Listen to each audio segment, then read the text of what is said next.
Eh, Buenas noches, dice por ahí Sonia. Está el chat por si quieren hacer consultas y bueno, en algún momento yo voy a abrir también la opción de que comenten algo, ahí me van contando, ¿ya? Pero mientras tanto pueden ir ya escribiendo en el chat, lo vamos a ir viendo, no de inmediato, pero ahí lo vamos tratando de responder, ¿ya?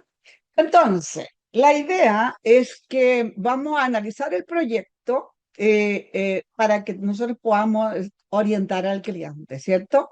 Entender que esto es solo un proyecto, evaluar los posibles impactos en caso de que se apruebe, ¿cierto? Y la idea es que más o menos podamos ir viendo cuál es el escenario que nosotros tenemos. Respecto a nuestros clientes principalmente y a las inquietudes, aunque de repente no les toque, porque nuestros clientes en general son como del área de las pymes, pero en general, por supuesto, el empresario se inquieta y nosotros necesitamos tranquilizarlo, ¿ya? Entonces, saber que esto no es ley, es un proyecto en tramitación y que puede cambiar, puede no aprobarse, puede aprobarse solo parte de él, ¿ya? Bueno, como sabemos, cada gobierno impulsa su propia reforma. Eh, Hay reformas que prosperan, digamos, hay proyectos que prosperan y hay otros que se quedan en el camino, ¿cierto? Sabemos recientemente que en el gobierno anterior hubo uno que no prosperó, quedó ahí. Es clave analizar las tendencias y los objetivos de cada gobierno, ¿cierto? Nosotros podemos recordar aquí que tenemos algunas reformas súper importantes que marcaron la forma de tributar, ¿cierto? Que, por ejemplo, la del 2014, que fue la 20.780 y que posteriormente salió la 20.899, que le llamaron simplificación tributaria y que vino a complementar la anterior. Y esta fue la gran reforma que hizo el cambio absoluto respecto de los regímenes tributarios. O sea, dividió por segmentos, ¿ya?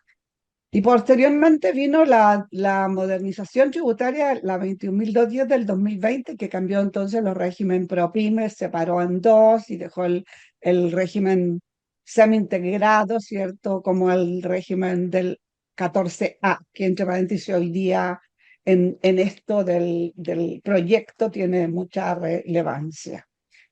Y la última importante fue en el año 2022, que fue la 21.420, que dejó todos los servicios a afecto a IVA. O sea, esta ley también tuvo fue muy importante en los efectos que causó, ¿ya?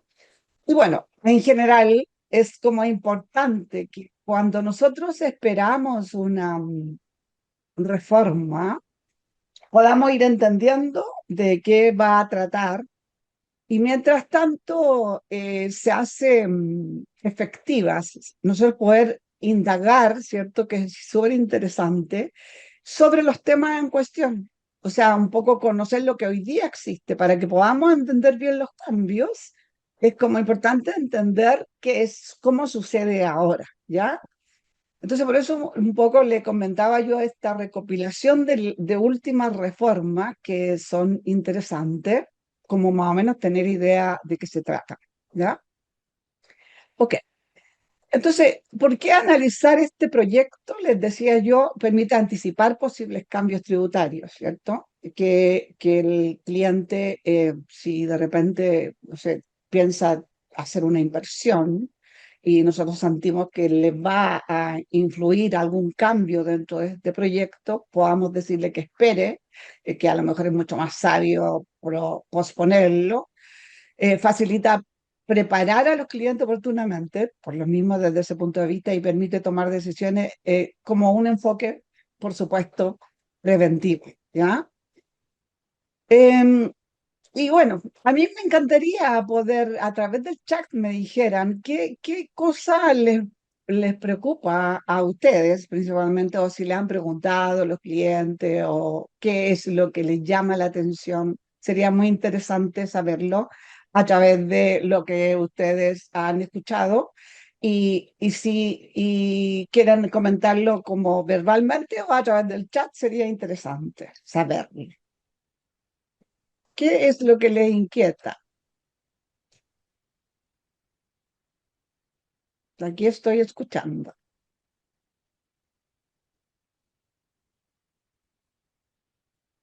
¿O por qué están aquí? Ah, sería interesante saber. ¿Por qué está aquí la Paulina, por ejemplo?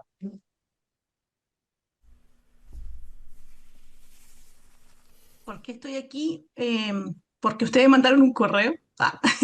Y porque un cliente me comentó también algo de la reforma. Entonces, la verdad es que no sé nada, no he leído nada al respecto y bueno, por eso estoy aquí, para informarme. Muy bien, Paulina. Gracias. Gracias por compartir.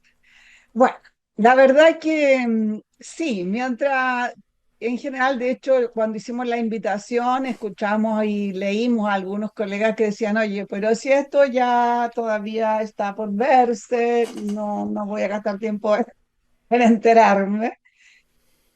Bueno, cada uno con sus intereses, ¿cierto? Aquí dice Manuel Espinosa, yo solo sé que quieren eliminar la franquicia Sense. Bien, Manuel, por lo menos sabes algo. Sí, bueno. Eh, Justamente, claro, dentro de de las normas misceláneas que le llaman, había ¿cómo se llama?, propuesta de eliminar la franquicia Sense, que hoy día se supo a través de los periódicos, ¿cierto? Y de todos los parlamentarios que le hacen seguimiento a todo esto, que en realidad no se aceptó esa propuesta, o sea, como que quedó nula. Y la verdad es que era difícil que la eliminaran, porque en realidad es una franquicia bien interesante, entonces, pero quedó fuera. Hoy día entiendo. Así que para tranquilidad de Alejandro, por si alguien le consultó eso. Además que en general los cambios también, cualquier cambio que se haga siempre va a ser en forma progresiva, no es así como totalmente en el momento, en el año van a tener el efecto, ¿ya? Pero en todo caso, al parecer eso quedó fuera. Bien, dice para informarme, a ver qué cambios. Perfecto, gracias por ese dato muy importante, dice Manuel, y Carlos actualiza la baja del impuesto corporativo al 23%. Sí, ok. Bueno, entonces vamos ahora ya a lo que es el fuerte del tema en sí. Mira, los principales cambios dentro del proyecto, ¿cierto? Vamos a hablar solo del área técnica y tributaria, porque independientemente que nosotros desde el punto de vista personal veamos qué es positivo, qué es negativo, etcétera, ese no es el punto acá, porque de eso se trata, ¿ya? Para que no nos inquietemos. Ok, dentro de lo primero es el punto del impuesto de primera categoría. Este es un tema que tiene que ver con la rebaja de la tasa corporativa, ¿cierto? En el régimen semi-integrado. El régimen semi-integrado está todas las empresas que son los grandes segmentos, ¿cierto? Las empresas que tienen arriba de 100.000 UF como ingreso. Por lo tanto, sí, nosotros tenemos algunos casos de clientes nuestros. Hay algunas empresas que no teniendo venta de 100.000 UF están obligadas a estar dentro del régimen cuando son, por ejemplo, arriendo de bienes raíces, ¿cierto? Cuando tributan con ingresos que corresponden al artículo 20, número 1 y 2, capitales mobiliarios. Habla sobre la reintegración del sistema tributario. Claro, al bajar la tasa hay un efecto ahí que también se los vamos a comentar. Incentivos a la inversión y el empleo. Claro, esta propuesta apunta hacia eso, al incentivo a la inversión, principalmente porque eso mueve los mercados y producen entonces más impuestos y pueden recaudar más. Aunque, por otro lado, tenemos rebaja en la tasa. Entonces, por ahí como que hay algunos cuestionamientos. Tenemos también cambio en la ley de donaciones y el patrimonio. Y por otro lado, algunas otras propuestas respecto de lo que es el sector inmobiliario. ¿Ya?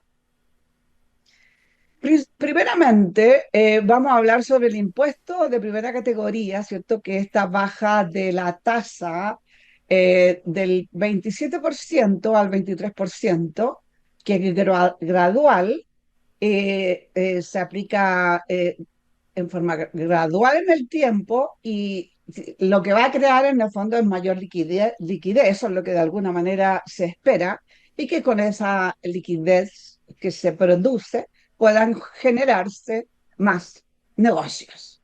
Y por ende se mueva el mercado, se creen más empleos, y ese es más o menos el objetivo.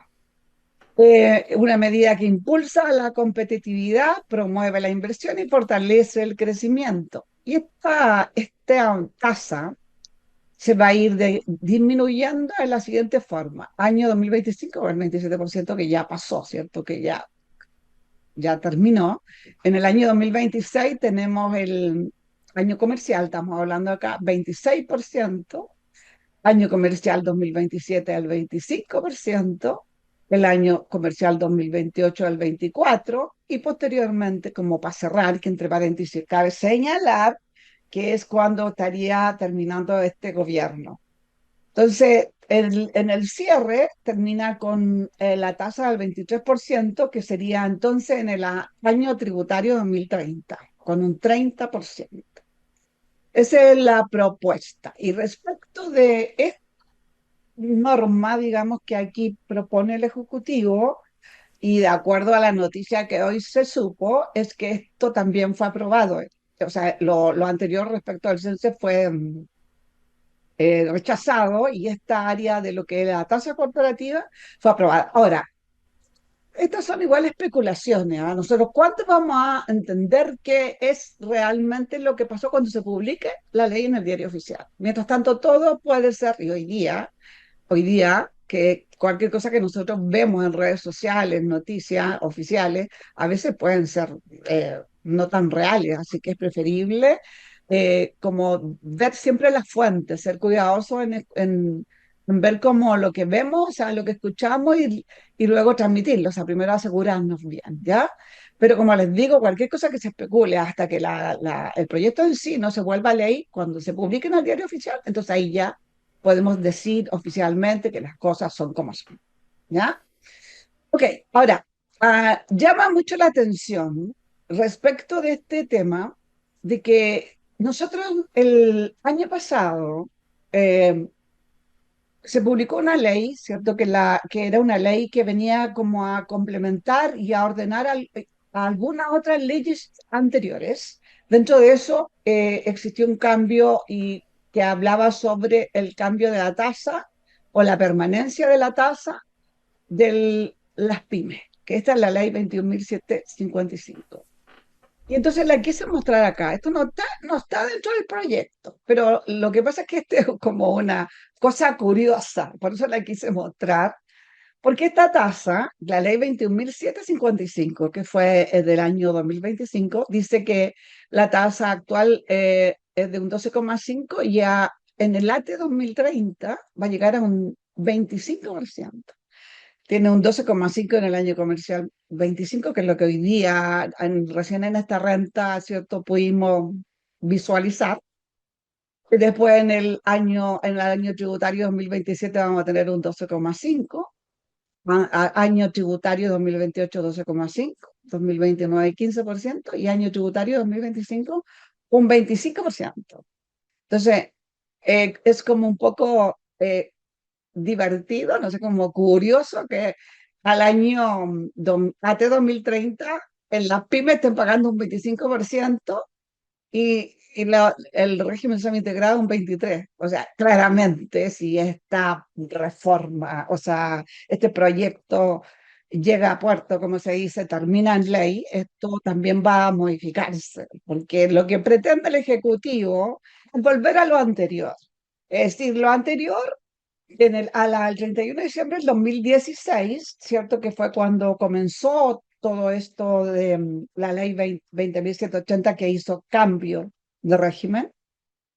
Anteriormente a eso, el régimen en general era integrado, no existía un solo integrado. Todos los contribuyentes tributaban en forma integrada, ¿cierto? Y eso es lo que pretende hoy día el Ejecutivo, unir en este AT 2030, en que a todo tipo de empresas, sin diferencia, paguen la misma tasa de impuestos de primera categoría. Y, por supuesto, que es lo que le sigue, que es la reintegración, ¿cierto?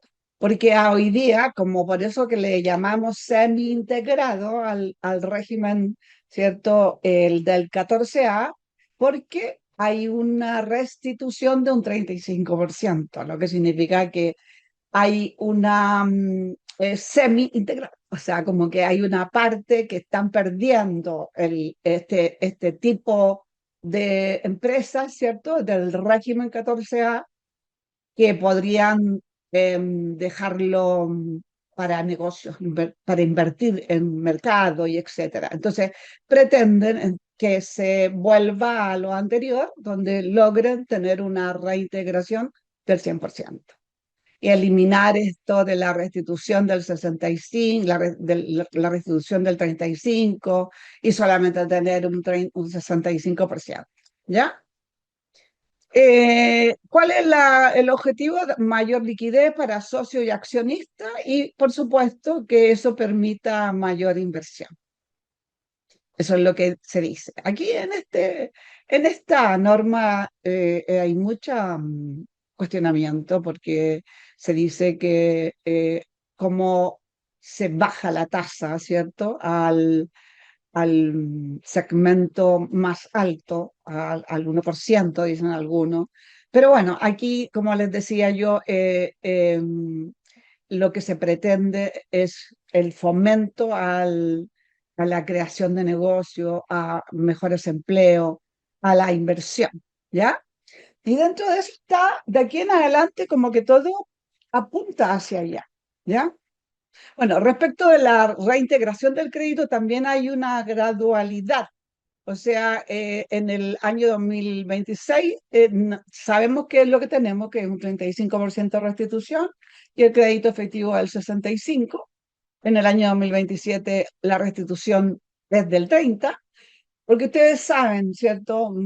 Todos somos colegas contadores, por eso es que esto apuntaba hacia colegas esta charla, que el 35% en este caso, que es lo que recién sucedió, se restituye en el formulario 22 en el global complementario del socio, ¿cierto? Hay un área ahí donde es automático el registro que restituye esta parte que ¿cómo se llama? Que no es un derecho para el socio, o sea, se divide. Cuando la empresa distribuye el retiro, lo distribuye con el crédito al 100%, pero el socio es el que se encarga de pagarlo al fisco, como que se incrementa al impuesto global complementario, ¿ya? Entonces eso es lo que quieren evitar. Y así sucesivamente. Entonces, el próximo año va a ser el 30, pues en el año comercial 2028 hasta 2029 va a ser el 20, hasta ser un 0% esa restitución para que se convierta en un crédito efectivo de un 100% en el AT 2030. Esa es la idea. ¿Ok? Esta medida tiene impacto directo en lo que son los retiros de los socios y todo lo que tiene que ver como con la planificación tributaria. ¿Ya? Por eso que es importante tenerlo claro de los efectos que pueda tener, ¿cierto? Para nuestros clientes, para el empresario que está dentro de este régimen tributario. Y bueno, dentro de lo que sigue, ¿cierto? Son incentivos a la inversión, porque esto apunta hacia allá todo el tiempo, ¿cierto? Este es como el gran objetivo de este proyecto, ¿ya?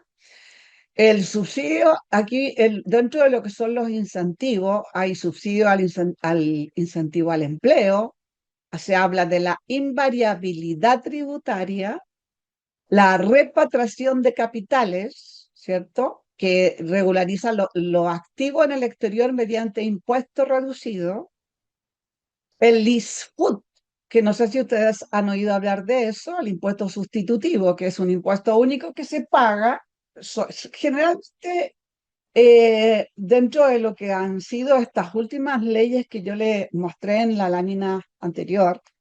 Hay norma donde invitan a los contribuyentes a pagar un impuesto único sobre todas aquellas rentas que están pendientes de impuestos finales y con una tasa interesante, ¿cierto? Que hace que el empresario se motive a pagarlo y es una forma de recaudar rápido, ¿cierto? Desde el punto de vista del fisco, pero que a la vez al empresario lo libera de los impuestos futuros, ¿me entiendes? Lo deja pendiente de retiro y lo pueda retirar en el momento que sea. Entonces, esto se va a controlar al registro de rentas empresariales como una renta con tributación cumplida, queda dentro de las rentas REX, ¿ya? Ok, dentro de lo que es cada ítem vamos a ir explicándolo, ¿ya? Ahora mismo vamos entonces con lo que qué significa invariabilidad tributaria, ¿cierto? Esto es cuando el Estado garantiza al... Esto va direccionado hacia el inversionista extranjero.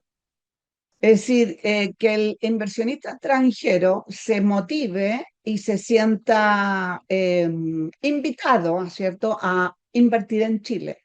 Por supuesto que estos son proyectos de gran envergadura, ¿cierto? Se habla de inversiones como mínimo 50 millones de dólares, ¿cierto? Pero lo que se pretende con esta invariabilidad, que también, entre paréntesis, dentro de lo que hoy día se dijo, también fue aceptada, ¿cierto? Eh, ¿Por qué motiva absolutamente la inversión, ¿cierto? Contratos de inversiones con el Estado en sectores como minería, energía, infraestructura. El plazo del contrato de 12 años extendible a 15 años. El contrato debe requerir inversiones nuevas y exploraciones previas. Por ejemplo, en el área de la minería, esto es como que tiende a ser súper importante. ¿Y cuáles son los beneficios? Invariabilidad por 25 años desde la puesta en marcha. O sea, invariabilidad dice no cambios en lo que son las normas tributarias. Es decir, si hay un inversionista, ¿cierto?, que quiere hacer alguna inversión en Chile de 50 millones, dice como inversión mínima, 50 millones de dólares. O sea, son grandes inversiones.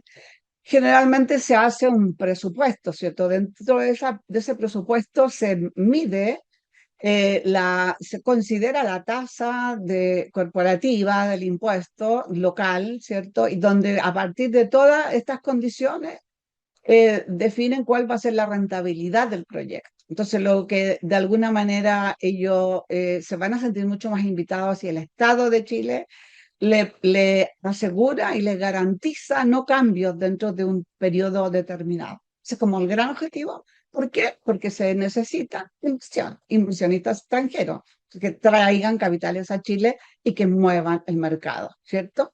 Esa es como la gran idea. Después dice, entonces, por ejemplo, la invariabilidad del régimen de IVA y aranceles garantiza protección de bienes de capital e insumos clave y se extiende a empresas receptoras.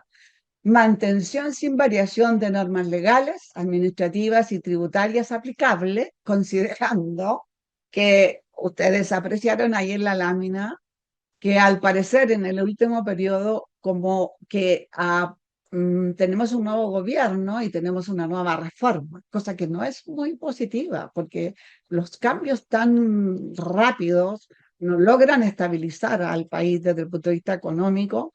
Y bueno, hay una cantidad de detalles que se podrían decir, ¿cierto? Pero en general, la idea es que independientemente que existan reformas futuras, a este inversionista extranjero se le garantice lo acordado desde el contrato, digamos, la tasa y toda lo que tiene que ver, digamos, con la situación actual y por 25 años, hasta que su proyecto termine, ¿me entiendes?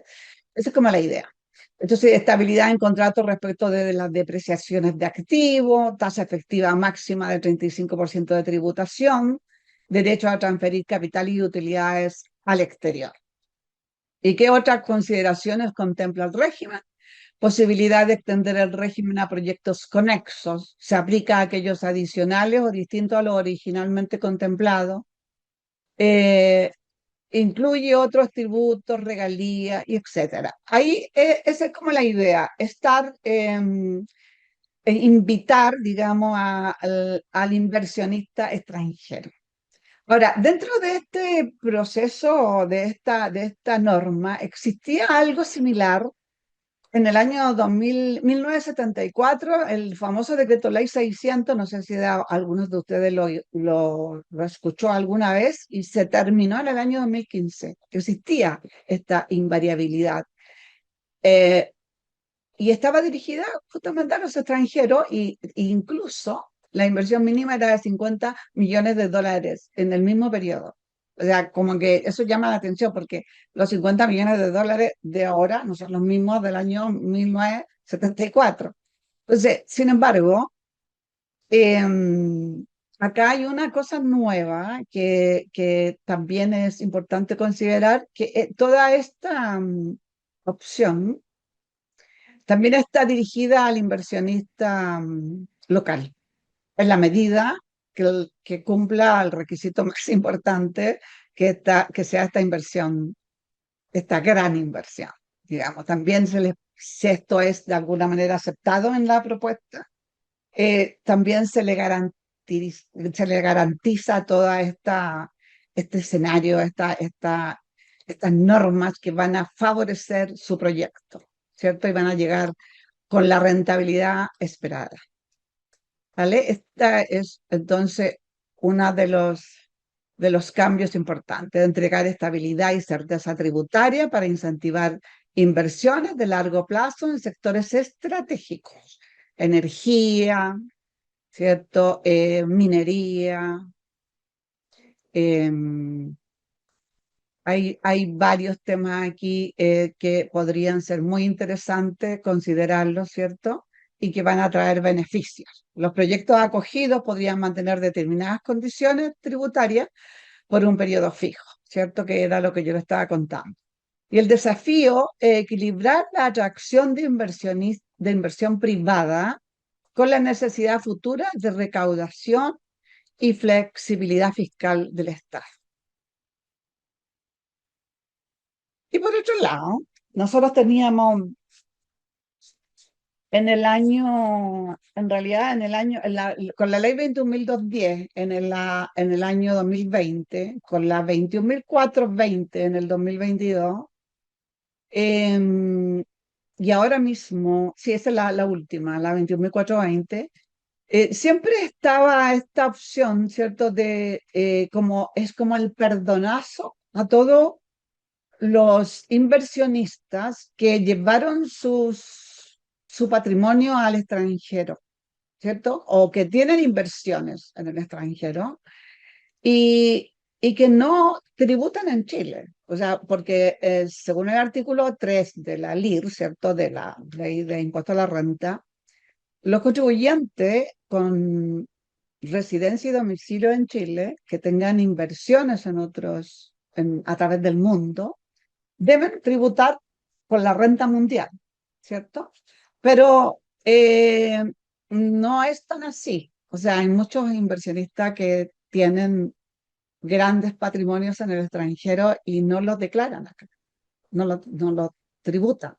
Entonces, ¿qué es lo que hacen con esta repatriación o esta oferta? Es que los empresarios puedan declarar, ¿cierto? Hagan una declaración de su patrimonio y paguen una tasa que es preferente, o sea, una tasa disminuida respecto de lo que tendrían que pagar, porque aquí lo que tendrían que pagar en general son sobre las rentas de sus capitales, que estarían con la tasa del 35%, dentro de lo que es el ingreso o también en el nuevo complementario, ¿cierto?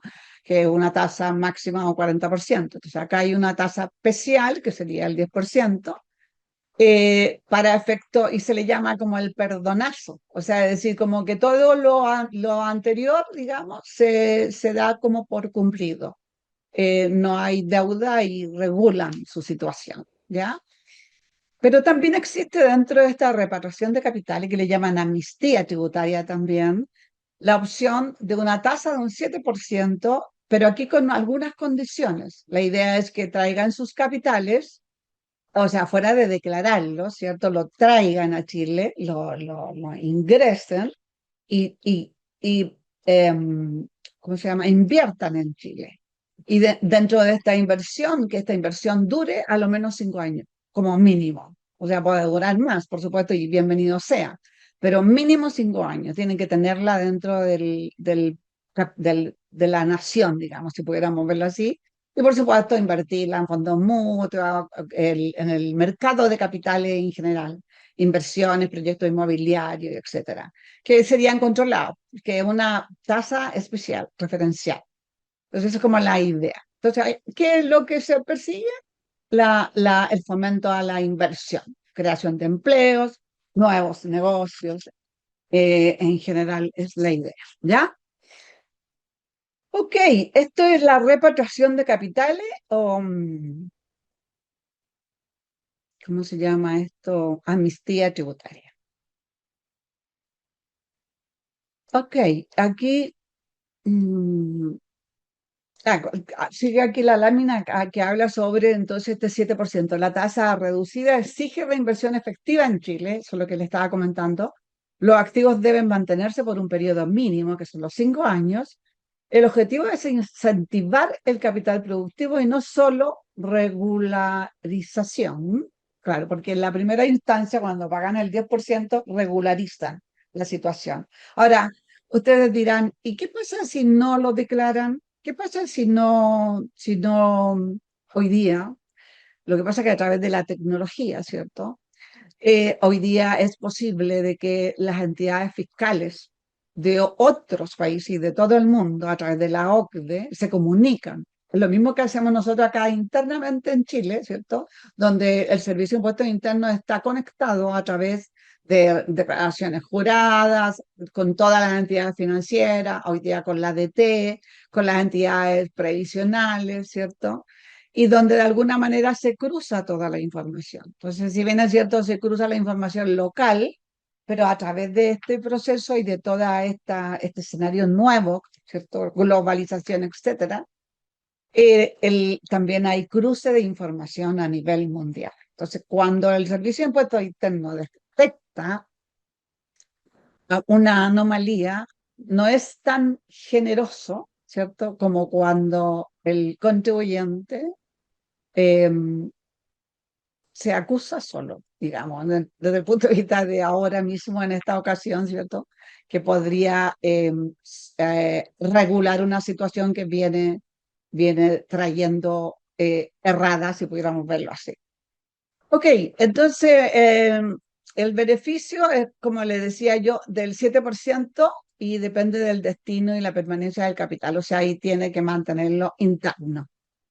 Y posteriormente hay otra instancia, que es la que yo le comentaba, de recaudación, en este caso, que esperan y que tiene que ver con el patrimonio, porque en general son empresas que tienen utilidades acumuladas, donde las empresas en general generan utilidades importantes, los socios retiran, pero no retiran toda la utilidad que se produce en el año, entonces va quedando una renta importante acumulada en los registros de rentas empresariales.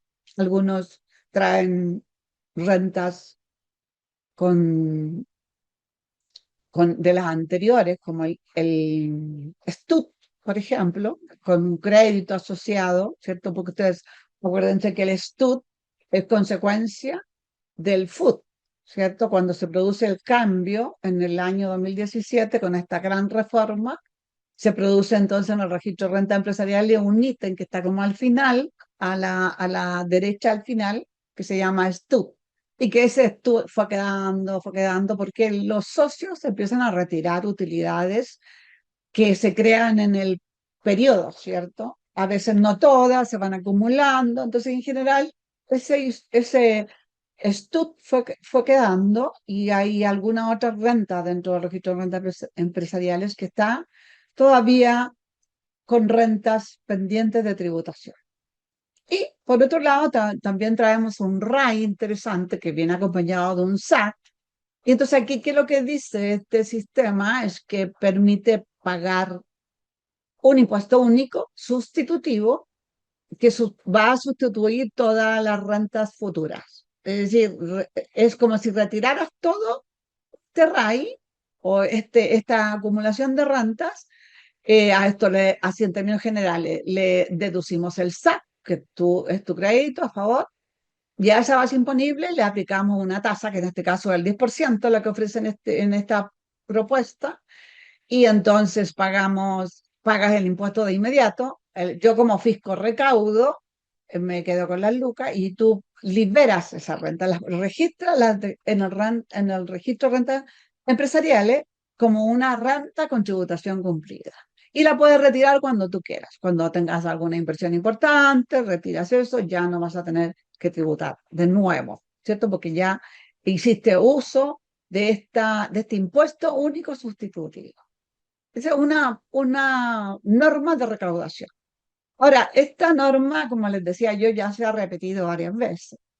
Se repitió y la que tuvo gran incidencia y gran, fue como se llama, exitosa en la recaudación, fue la que se produce en el año 2017 justamente, 2016 con la 20.780 y la ley 20.899 que vino como a complementar y como que trajo mejorías a la opción y ahí sí que muchos contribuyentes optaron por, se recaudó mucho más, como el triple de lo que se esperaba.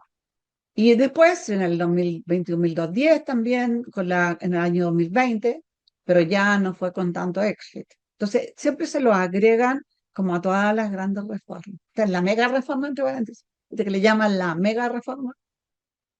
Ok, dentro de esto, impuesto, este otro tema, que el impuesto a las ganancias de capitales. Esto tiene que ver con lo siguiente. En el año 21, en el año 2022, esta última 21.420, la ley 21.420, que hizo que los servicios todos quedaran afectos, hizo otros cambios, por supuesto. Le llamaban la ley de las exenciones. Dentro de eso, esto fue al revés, porque el impuesto a la ganancia de capital, que tiene que ver con el artículo 107 de la ley, es el mayor valor, ¿cierto?, de las que se producen en las acciones, en la venta de acciones que transan en la bolsa. Venía exenta, o sea, toda la renta que se producía, o más bien la utilidad que se producía, mayor valor entre la compra y la venta de acciones, estaba exenta, era un ingreso, no renta. Y a partir de la 21.420 le aplican esta tasa al 10%, que no fue nada positivo, que lo único que hizo fue disminuir todas las transacciones y como que le dio mucha lentitud al mercado de capitales. Entonces hoy día lo que pretenden es como anular eso que la 21.420 dejó, que era la tasa del 10%. Entonces se elimina el impuesto único del 10% en estos casos, ¿cierto? Y el foco estaría en ampliar la base de tributación financiera. Ahora, el mercado de capitales es súper importante porque tiene todo un efecto en la economía del país. Tiene relación como con las tasas, por ejemplo, de los préstamos de consumo, con las tasas que se originan por los créditos hipotecarios. Y por ende, si la tasa del hipotecario sube mucho, se aminora el mercado de los proyectos inmobiliarios, que entonces es lo que hoy día sucede un poco, porque hay una cantidad en términos de viviendas ya listas para ser vendidas que no se venden, porque hoy día hay un tema ahí como con las tasas, porque además los bancos se han puesto súper rigurosos, a la vez los bancos son muy controlados, ¿cierto? Y están poniéndose muy quisquillosos en la solicitud de documentos, etc. El tema es que no se logra concretar el crédito hipotecario, primero porque además tampoco los ¿cómo se llama? Las personas no cumplen los requisitos, piden una renta altísima, y etcétera. Entonces hoy día hay una cantidad de viviendas listas para la venta, pero no sé, como consecuencia. Ok, dentro de lo que este tema que tiene que ver con el régimen extraordinario de donaciones, es curioso porque cuando hablan de donaciones, lo primero que uno piensa es como estos efectos tributarios que tienen los donantes, las empresas que donan, ¿cierto? Para alguna institución, para las fundaciones, las corporaciones, etcétera. Pero no está apuntando a eso esto está apuntando a otra cosa. Tiene que ver con las personas naturales. Las personas naturales que quieren donar un bien, esos mismos bienes que se supone que quedarían como dentro de lo que son las herencias, en el caso, digamos, de la muerte del contribuyente, pueden adelantarlo. O sea, además esto igual es una norma transitoria que tiene un periodo, que es de 12 meses. O sea, dentro de cuando se dicte la ley va a haber una vigencia, ¿cierto? Un inicio hasta un final, que van a ser 12 meses, donde la persona natural va a poder donar, ¿cierto? Sus bienes a quien quiera, digamos, imaginémonos, no sé, yo voy, a lo mejor sé que me voy a morir, es lo que era, y tengo, ¿cómo se llama?, tres propiedades, y resulta que una de las propiedades quiero dejársela a mi hermana, por ejemplo, ¿cierto? Eh, y yo puedo dejársela. Pero por supuesto que cuando yo hago una donación, tengo que pagar un impuesto de donación, o sea, el impuesto a la herencia y donaciones es carísimo, entre paréntesis. Sobre todo cuando yo se lo quiero regalar a alguien que no es de mi familia. Tengo que pagar un 40% adicional. La tasa, es una tabla similar al global complementario. Entonces va a depender de lo que yo esté donando, del valor que tenga el bien que estoy donando, y entonces va a caer en el tramo de la tasa y de la tabla y va a tener la tasa que corresponde al tramo, pero es carísimo. O sea, el otro día conversábamos con una colega que alguien quería regalarle un maíz justamente a una amiga que estaba sola, que no tenía familia, etcétera, y resulta de que le consultó al abogado y el abogado le dijo que una propiedad que valía 120 millones de pesos tenía que pagar como 22 millones de impuestos a la herencia. O sea, normalmente esa plata no es como circulante. Entonces, esto lo que busca es que este proceso se haga, o sea, uno pueda ordenar el patrimonio, sobre todo que es familiar, ¿ah? Cuando uno dice, ya voy a dejarle tal propiedad a mi hijo uno, a mi hijo dos la otra propiedad, etcétera. Puedes hacerlo durante, o sea, como antes que sucedan las cosas, digamos, ordenado, que puedas dejar ordenado todo, y te permite rebajar de esa determinación un 50%. Eso es lo que dice, dentro del periodo. Y además te permite hacerlo antes, porque normalmente esto sucede cuando la persona se muere, ¿cierto? Ahí empiezan las herencias, etcétera, y se pagan los impuestos que corresponden, pero en este caso la ley lo permitiría por un año. O sea, sobre todo, por ejemplo, ahora mismo tenemos un cliente de nosotros que se dedica a la renta de bienes raíces, tiene como 10 bienes raíces, tiene dos hijos y dos hijos que se llevan mal. Entonces, como que una vez que esto suceda, que el señor ya no esté, eh, ¿te imaginas cómo hacer todo este tema del conflicto? Entonces esto lo puede él dejar regulado. O sea, es interesante, interesante. Y tienes una rebaja del 50%. Y que yo creo que si esto sale a flote, digamos, aquí va a haber mucha recaudación, porque aquí mucha gente prefiere dejar todo eso regulado antes de morirse. Y por lo tanto, esta es una buena opción. Bueno, Y posteriormente tenemos temas que tienen que ver con el área inmobiliaria. Y aquí tenemos tres temas que tienen que ver con el IVA a las viviendas nuevas. Hay un tema con las viviendas del DFL2 y además tenemos rebaja en las contribuciones. Se tiene que retirar la Jimena, sí. Dice, en esas utilidades están incluidos los montos de incentivo al ahorro, la Paulina. ¿A qué te refieres, Paulina?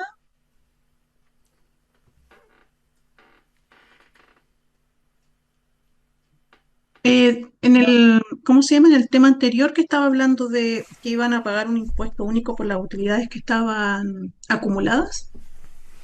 Sí, Sí, ahí también van incluidos estos montos que son incentivo al ahorro, cuando rebajamos la base imponible a la mitad. Todos claro, esos montos que claro. va quedando sin pagar.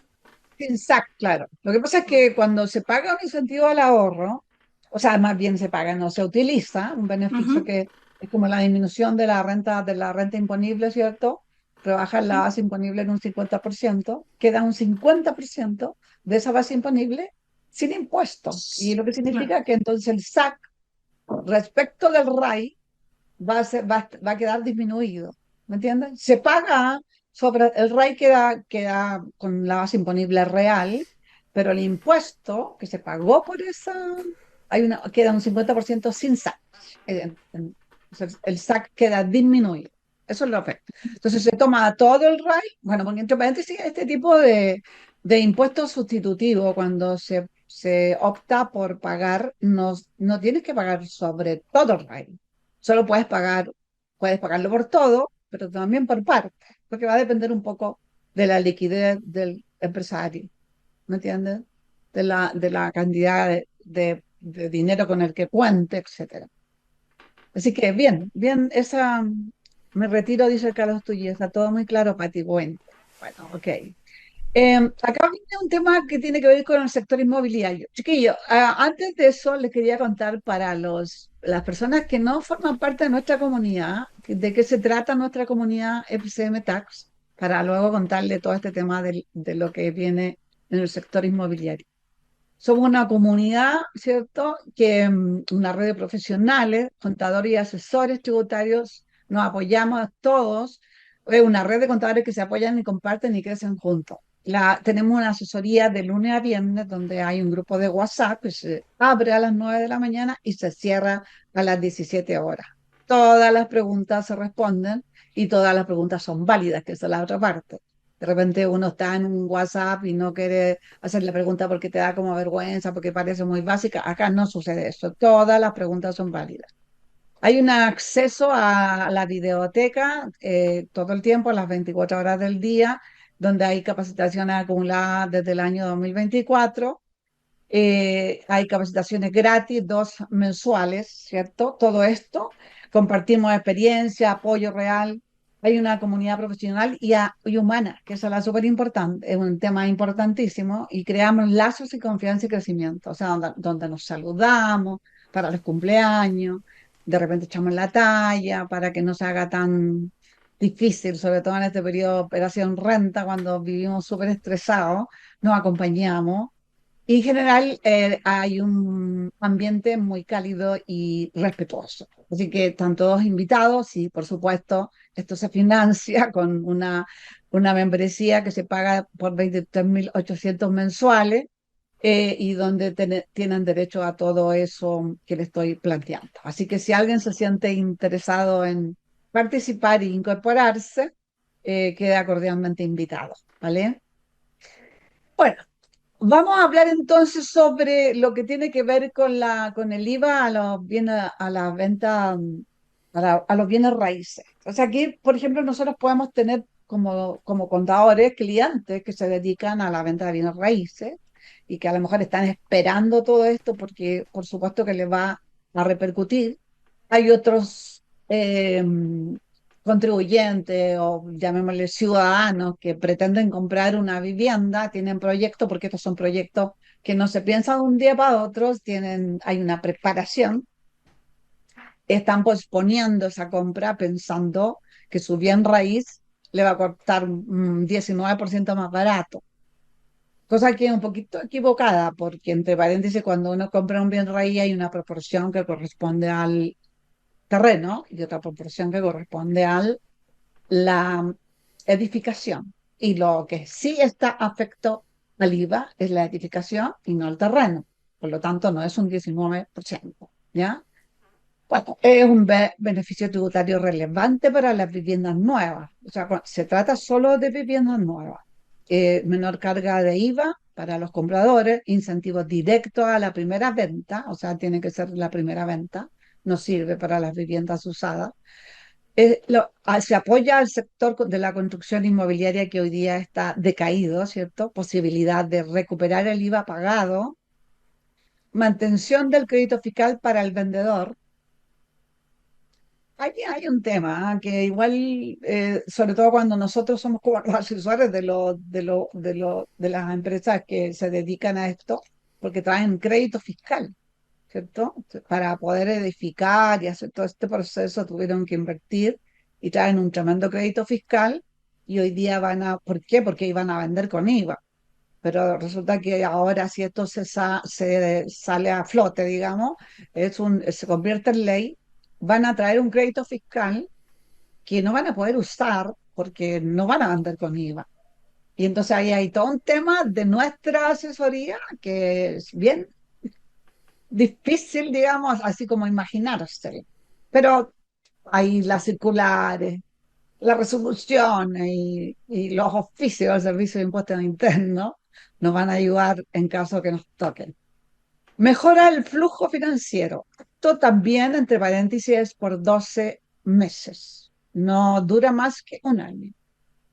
Facilita cierre de promesas y compraventa. O sea, que todas las promesas y compraventas que se hayan cerrado al 31 de diciembre del 2025 son las que serían válidas.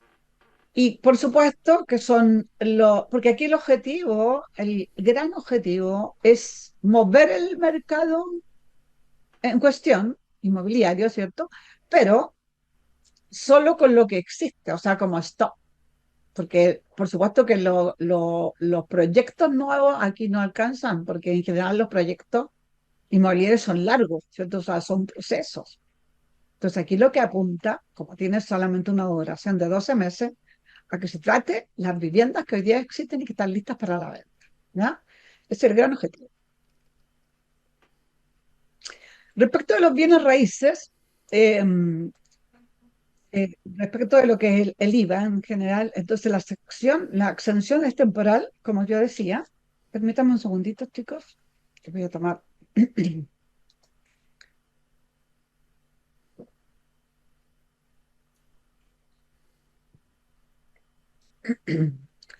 La precaución posible pérdida del crédito fiscal, que era un poquito lo que le contaba yo, y la fiscalización después del Servicio de Impuesto Interno, porque lo que pasa es que estas son grandes cantidades, por cierto. Entonces, por lo tanto, entre que la llevemos a costo, que no lo consideremos en costo, hay todo un proceso ahí que va a haber que analizarlo, si es que llegara a suceder, ¿cierto?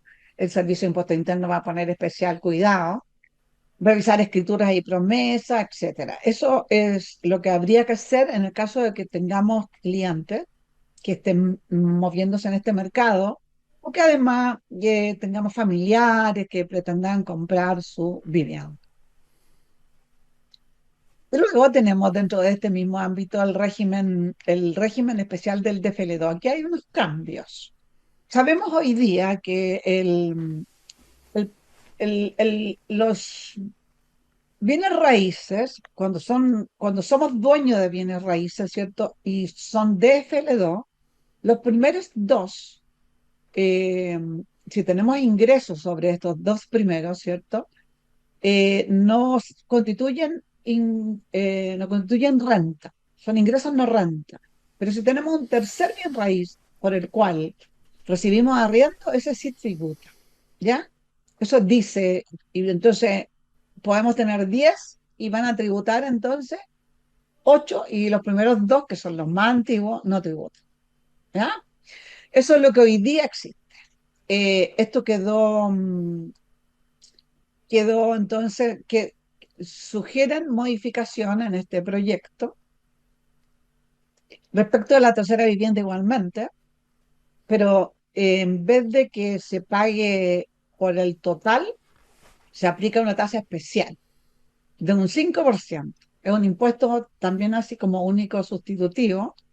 Es decir, si tengo ingresos de la tercera vivienda, aplico un 5% sobre ese ingreso y puedo tener de la tercera, de la cuarta, de la quinta, porque aquí pasa mucho que hay muchos inversionistas de bienes raíces que compraron bienes raíces, hay algunos que tienen 50 bienes raíces, con todo esto de que no los ingresos que, esa era la gran motivación, los ingresos que se obtenían de este tipo de bienes raíces no pagaban renta. Hasta un cierto tiempo atrás no pagaban nada de impuestos. No, no, todo aquello que originaban como ingresos por arriendo estaban libres de tributación. Entonces ahí fue cuando de alguna manera se hicieron esas grandes inversiones. Pero hoy día se pretende entonces que estos inversionistas, en vez de que paguen el impuesto total sobre el total de los arriendos, solamente paguen un 5%. La medida busca ampliar la tributación sobre inversiones inmobiliarias, porque este mercado está estancado. El, el foco estaría en propiedades destinadas a explotación o rentas. ¿Ya? Y lo último en esta área de los bienes raíces es la contribución, la rebaja de contribución, ¿cierto? Hoy el beneficio para adultos mayores es limitado y condicionado. Actualmente se consideran ingresos, avalúo y requisitos ante el Servicio de Impuestos Internos. El proyecto propone exención total para las personas mayores de 65 años. Pero hay que cumplir algunas condiciones, ¿cierto? Que sea la vivienda principal, que además el bien raíz en cuestión sea el domicilio que tienen registrado oficialmente, es decir, en el registro electoral, sea es el domicilio. O sea, si no cumplen condiciones como esa, que son de repente importantes, no logran el beneficio. ¿Ya? El cambio transforma un beneficio focalizado en una extensión más amplia. Aquí igual también se especula harto porque se dice que, no sé, financian a aquellos que tienen mucho capital, pero como les decía, la contribución está libre para la vivienda principal, o sea, para donde vive el contribuyente. Si tiene más, es así, van a tener que pagar contribuciones normales, ¿ya? Y bueno, dentro de todo, de todas las reformas tributarias, siempre ha existido se agrega estas condonaciones a las multas que tenemos con el fisco. Y esta vez entonces también sucede. Pero esta vez se amplía a las multas que podamos tener con las municipalidades también. O sea, aquí tenemos una condonación de la multa de intereses y que si nosotros pagamos al contado, se condonan los intereses al 100%. Eh, los beneficiarios solo son personas naturales y pymes. Esto no está dirigido a la gran empresa. La forma de pago puede ser a contado o convenio hasta 24 cuotas. Claro que se necesita tener un capital, pagar el 10% de la deuda. Cuando pagas el 10% de la deuda, puedes pagarlo en cuotas, ¿cierto? Y ahí también tenemos menos condonación. Pero si lo pagamos al contado, tenemos el 100% de condonación. Esa es como la idea. Y respecto a las regularizaciones de las deudas municipales, tenemos deudas como patente, permiso de circulación, derecho a aseo. Aquí en lo que es patente, las pymes tienen siempre como harto tema con esto. Ojo con esto, nosotros como colegas podemos estar ahí como asesorando al cliente.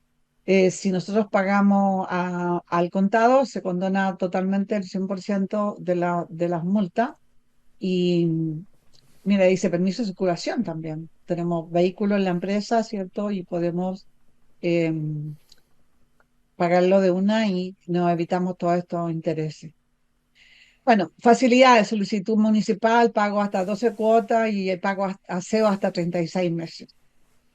Esto tiene que ver con la recaudación, o sea, si está el circulante, si están las lucas como para pagar en el momento y uno se va a poder economizar todo lo que es multa y todo lo que son intereses, es una buena opción, ¿cierto?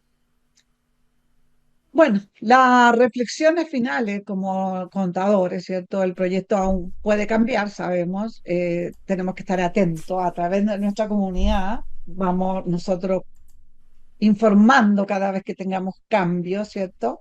Y conversándolo todos los días, de lunes a viernes. Vamos comentando, preguntando.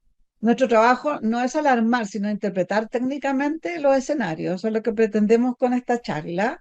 Los clientes necesitan claridad, sobre todo ellos aprenden como a confiar en nosotros. Entonces, depende de con qué confianza nosotros le transmitamos el mensaje, ellos van a quedar como tranquilos y no se van a inquietar de más, ¿cierto? Además de ser asesores financieros y contables y tributarios, de repente de ser psicólogos, que en el fondo, al final, pasa mucho que terminan confiando mucho en uno.